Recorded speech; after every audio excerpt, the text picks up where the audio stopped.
वर्णमाला में वर्ड कितने होते हैं। तो ध्यान देने वाली बात यह है, सबसे पहला पॉइंट आप रिवीजन कर लेना इस चीज को, हम जल्द ही पहुंचते हैं अल्पप्राण महाप्राण पर। सबसे पहले वर्णमाला एक बार जरूर रिवाइज करना है, क्योंकि यहां से क्वेश्चंस का आपको हम डिफरेंस समझाने वाले हैं। वर्णमाला क्या है? वर्णों के समूह को। आप देखो, वर्णों के समूह को तो हम कहते हैं, हमने आपको पिछली वीडियो में यह बताया था कि वर्णों के व्यवस्थित क्रम को वर्णमाला कहते हैं।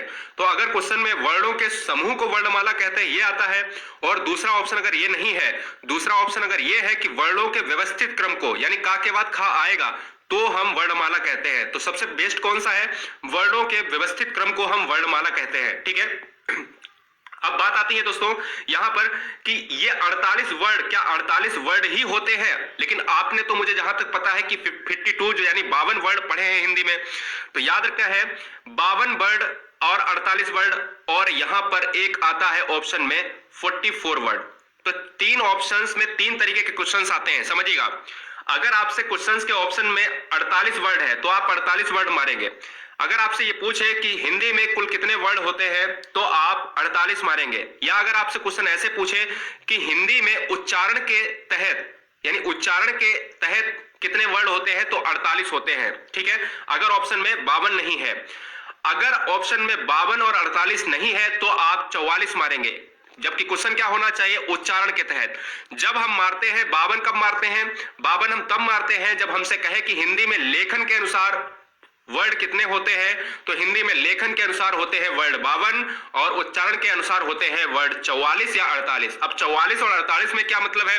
देखिएगा, जब आपकी आती है उच्छिप्त व्यंजन और अयोग बहा, जब नहीं मिलाते हैं तो हमारे वर्ड हो जाते हैं 44, क्योंकि उच्छिप्त व्यंजन दो होते हैं, एक होता है आपका डा और एक होता है ढा। ठीक है, और आपके क्या होते हैं? अयोगवाह। अयोगवाह होता है, एक अंग होता है और एक होता है आहार। ठीक है, तो इसलिए आपके 44, 48 और 52 में डिफरेंस समझ गए। अब बात आती है 11 स्वर कितने होते हैं? 11 होते हैं। और व्यंजन की संख्या कितनी होती है? 33 होती है। ये चीजें आपको पहले से पता है, नहीं पता है तो जरूर बिल्कुल हम अयोगवाह की भाई बात करेंगे अभी आगे। ठीक है, अब बात करते हैं, थोड़ा सा जल्दी से जान लेते हैं 1 मिनट में, स्वर और व्यंजन क्या है। स्वर, देखो स्वर वो होते हैं जो बिल्कुल किसी भी सहायता से ना बोले जाएं, यानी किसी की मदद लेकर ना प्रयोग किए जाएं मुख के द्वारा। ठीक है, स्वर कितने होते हैं? एक होता है ह्रस्व स्वर, दूसरा होता है दीर्घ स्वर और तीसरा होता है प्लुत स्वर। ठीक है, अब तीनों में डिफरेंस समझना बहुत ही इंपॉर्टेंट है। हमेशा क्वेश्चन में आता है कि निम्नलिखित में से ऑप्शन 1, ऑप्शन 2, ऑप्शन 3 ऐसा पूछ लेता है कौन सा नहीं है, कौन सा है, या फिर कौन सा प्लुत स्वर है। तो भैया बात करते हैं सबसे पहले ह्रस्व स्वर की, जिसको हम लघु स्वर कहते हैं। अब नाम से ही आपको पता चल रहा है लघु स्वर। अगर ह्रस्व स्वर नहीं पता है तो ध्यान देना है कि क्वेश्चन में एक बार ऐसे भी पूछ लिया गया था कि ह्रस्व स्वर का दूसरा नाम क्या होता है, तो लघु स्वर कहते हैं।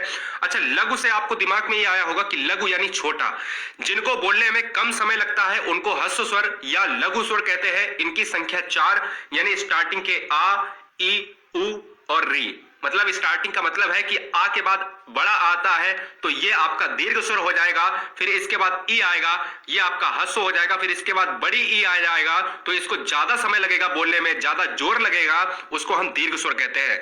यानी वे शब्द जिनको बोलने में कम समय, कम ऊर्जा लगती है वो लघु स्वर या ह्रस्व स्वर कहलाते हैं। जिनको ज्यादा समय, ज्यादा ऊर्जा लगती है उनको क्या कहते हैं? दीर्घ स्वर कहते हैं। दीर्घ स्वर की संख्या क्या होती है? 7 होती है। बड़ा आ, ई होती है, ऊ होता है, ए और ओ औ होता है। प्लुत स्वर क्या होता है? प्लुत स्वर जैसे राम कहते हैं, राम वास्तविक में कैसा होता है? राम वास्तविक में ऐसा होता है। ओम कैसा वास्तविक में होता है? ओम वास्तविक में ऐसा होता है। ठीक है, जो शब्द ज्यादा देर तक गूंजते हैं, ठीक है, जैसे कहते हैं ओम, है ना, तो ये चीजें बहुत देर तक आप ओम बोल सकते हो। राम, ठीक है ना, बहुत देर तक आप बोल सकते हो। तो ये है आपके प्लुत स्वर जो ज्यादा समय लेते हैं दीर्घ स्वर से भी। अब बात आती है नेक्स्ट टॉपिक की, जो अयोगवाह, जहां से क्वेश्चन बनता है। अब अयोगवाह से 2 क्वेश्चन बनते हैं। पहला क्वेश्चन आपसे यह बनता है कि अयोगवाह की संख्या कितनी है, तो आपका राइट आंसर होगा 2। दूसरा क्वेश्चन ये बनता है कि अयोगवाह में कौन सा अनुस्वार है, कौन सा विसर्ग है। तो ध्यान देने वाली बात यह है, अयोगवाह में पहला होता है आपका अंग, ठीक है, जिसको हम अनुस्वार कहते हैं, और दूसरा हमारा होता है आहा, जिसको हम विसर्ग कहते हैं, क्योंकि लास्ट में विसर्ग की आपको मात्रा दिख रही है। ठीक है, तो याद रखना है मेरे भाई कि अंग आहा 2 अयोगवाह होते हैं। अंग को अनुस्वार और आहा को विसर्ग कहते हैं। अब क्वेश्चन में अगर आपसे पूछा जाए कि अनुस्वार या विसर्ग क्या है, तो आप अच्छी तरीके से मार दोगे। अनुस्वार का मतलब होता है ऊपर वाली बिंदी और विसर्ग का मतलब होता है आप। इतना सिंपल सा ट्रिक आपको पता होना चाहिए, ठीक है। अब हम चलते हैं दोस्तों यहां पर व्यंजन पर। तो व्यंजन में कॉन्सोनेंट्स की बात हुई। कॉन्सोनेंट्स की संख्या मैंने आपको बताई 11 की। अगर हम बात करें वोवेल्स की तो कॉन्सोनेंट संख्या हो जाती है 33, ठीक है, पूरा 3 गुना, ठीक है। तो ये चीजें समझिएगा।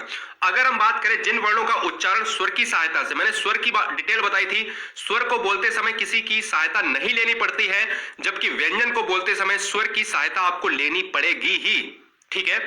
स्वर व्यंजन में क्या फर्क है? स्वर बोलते समय बिल्कुल फ्री तरीके से बोलते हैं, मुख के द्वारा कोई भी अवरोधन नहीं होता है। स्वर किसी भी चीज की आवश्यकता से नहीं बोले जाते हैं और व्यंजन स्वर के बिना नहीं बोले जा सकते हैं। फर्क समझे? यानी स्वर बिल्कुल फ्री होते हैं और व्यंजन फ्री ना होकर बिना स्वर के नहीं बोले जा सकते हैं। व्यंजन को बोलने के लिए स्वर की आवश्यकता पड़नी ही पड़नी है, ठीक है। ये कितने होते हैं? ये स्पर्श व्यंजन, अंतःस्था व्यंजन और ऊष्म व्यंजन होते हैं। अब यहीं से आप थोड़ा सा दिमाग लगाना। सबसे पहले अगर स्पर्श व्यंजन समझ गए तो आपकी आधी वर्णमाला खत्म हो गई, ठीक है। तो स्पर्श व्यंजन को समझ लेते हैं। अब देखिए स्पर्श व्यंजन क्या होता है। स्पर्श व्यंजन होते हैं का से लेकर मां तक। का से लेकर मां तक जो होते हैं इनकी संख्या 25 होती है, मतलब प्रत्येक वर्ग में 5 होते हैं। तो 5 एकन 5। और यहां पर अगर हम बात करें कितने सदस्य हैं, 5 हैं, ये 5 हैं, ये 5 हैं, ये 5 हैं, ये 5 हैं, 5 रो है, 5 सदस्य हैं, 5 इंटू 5 बराबर क्या हो गया? 25 हो गया। तो सिंपल सी बात है कि हर रो में 5 सदस्य हैं और रो कितनी है? 5 रो है। तो प्रत्येक सदस्य में यानी का वर्ग में भी 5 हैं, चा वर्ग में भी 5 हैं, टा वर्ग में भी 5 हैं, ता वर्ग में भी 5 हैं और पा वर्ग में भी 5 हैं, ठीक है। जिन वर्णों को हम का वर्ग कहते हैं उन सभी वर्णों को हम कंठ के द्वारा बोलते हैं। चा वर्ग को हम तालु द्वारा बोलते हैं, टा वर्ग को हम मूर्धवा के द्वारा और ता को हम दंत और लास्ट है पा को हम ओष्ठ। यानी अगर हम पापा बोलेंगे तो हम बिना ओठ के नहीं बोल सकते, ठीक है। अगर हम दवात बोलेंगे, दवात, ठीक है, अगर हम दवात बोलेंगे तो हम दंत के बिना नहीं बोल सकते, ठीक है। मूर्धा के बिना अगर हम टमाटर बोलेंगे तो मूर्धवा के बिना नहीं बोल सकते। क्वेश्चन कैसे पूछा जाता है कि का वर्ग के सदस्य कैसे होते हैं? तो कंठ के द्वारा, ठीक है। अगर हम बात करें कि खाना खाना है, ठीक है, अगर हम खाना को वर्ड को उच्चारण करते हैं तो बिना कंठ के हम खाना नहीं बोल सकते। ये एक रियलिटी है। तो प्रत्येक वर्ग में 5 सदस्य, तो 25 हो गई संख्या आपके स्पर्श व्यंजन की। और अगर हम ऐसे ही बात करें अंतःस्था व्यंजन, ऊष्म व्यंजन और उच्छिप्त व्यंजन, यहीं से आपके क्वेश्चंस एग्जाम में ट्रेंड करते हैं, क्योंकि अब भाई सिंपल सा क्वेश्चंस नहीं आता आपके एग्जाम पे। अब क्वेश्चन पूछता है कि उच्छिप्त व्यंजन कौन सा है, कौन सा नहीं है, ठीक है। और यहां पर देखिएगा सबसे पहले अंतःस्था जो बच्चा जानता है कि 4 होती है संख्या, और ऊष्म व्यंजन संख्या 4 होती है। यारा लावा अंतःस्था और सासा साहा ऊष्म व्यंजन कहलाते हैं। उच्छिप्त व्यंजन को हम देखिए यहां पर गलत लिखा है, आपको सही लिख लेना है, डा और ढा, ठीक है। डा और ढा जो है, जो भी आप कहते हैं, इनको उच्छिप्त व्यंजन कहते हैं, यानी ये हो जाएंगे आपके उच्छिप्त व्यंजन। इनको द्विगुण व्यंजन भी कहा जाता है। अब बात आती है का वर्ग के बारे में। हमने आपको बताया का वर्ग में 5 सदस्य होते हैं, चा वर्ग में इतने सदस्य होते हैं, टा वर्ग में इतने सदस्य होते हैं, ता वर्ग में इतने सदस्य होते हैं। अब क्वेश्चन में कैसे पूछा जाता है? क्वेश्चन में बस आपसे इतना पूछा जाता है कि निम्नलिखित में से कौन सा का वर्ग का है या नहीं है। तो का वर्ग के आपको पता होने चाहिए, चा वर्ग के पता होने चाहिए, तभी आप महाप्राण अल्पप्राण। इतनी गाथा सुनाने का मेरा मकसद इतना था कि अल्पप्राण महाप्राण को आप सही तरीके से समझो। अब देखिएगा, अब आपको अल्पप्राण, महाप्राण, सघोष, अघोष सब समझ में आ जाएगा। कैसे? सबसे पहले हेडिंग डाल लीजिएगा अल्पप्राण और महाप्राण है क्या। अब देखिए अल्पप्राण यानी कम, जिनको बोलते समय हमें कम क्षमता की जरूरत हो, कम कैपेसिटी की जरूरत हो। और महाप्राण नाम से ही पता चल रहा हो, महा यानी जिनको बोलते समय हमें ज्यादा ऊर्जा, ज्यादा कैपेसिटी की जरूरत, महाप्राण कहलाते हैं।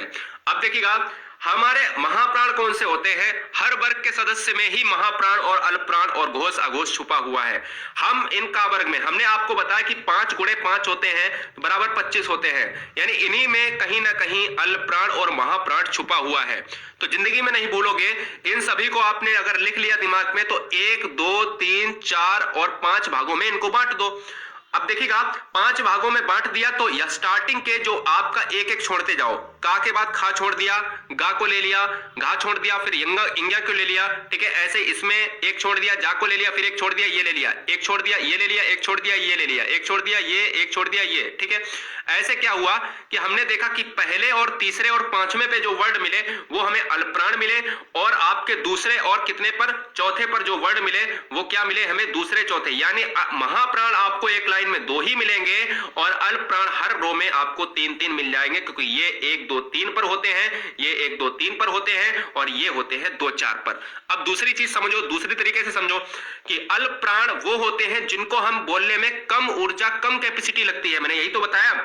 तो का बोलो तो आप का उच्चारण करो, का, तो का में इतना दम नहीं लगा, लेकिन अगर आप खा बोलते हो, का खा, ठीक है, खा बोलते हो तो ज्यादा समय लगा, ज्यादा क्षमता लगी, ज्यादा ऊर्जा लगी, तो महाप्राण हो गया। यानी खा आपका क्या हो गया, महाप्राण, और आपका अल्पप्राण हो गया का। अच्छा, खा के बाद हमने गा बोला, का खा गा। अब गा इसमें अल्पप्राण आ जाएगा और उसके बाद घा आएगा, वो भी आपका महाप्राण चला जाएगा। इनको जितनी ज्यादा कैपेसिटी लगे वो महाप्राण, कम कैपेसिटी लगे वो अल्पप्राण। तो स्टार्टिंग के आपको क्या सभी याद होने चाहिए, का वर्ग, पा वर्ग, चा वर्ग, है ना, ये सब आपको 1 2 3 4 5 में बांट देना है। पहला तीसरा पांचवा, पहला तीसरा पांचवा, पहला तीसरा पांचवा, और लास्ट के अंतःस्था, यानी अंतःस्था अलग से आपको याद रखना है। अंतःस्था वर्ड सभी अल्पप्राण होते हैं, महाप्राण में दूसरा चौथा, और सभी ऊष्म व्यंजन महाप्राण होते हैं, याद रखना है, ठीक है। पहला तीसरा पांचवा अल्पप्राण, दूसरा चौथा महाप्राण।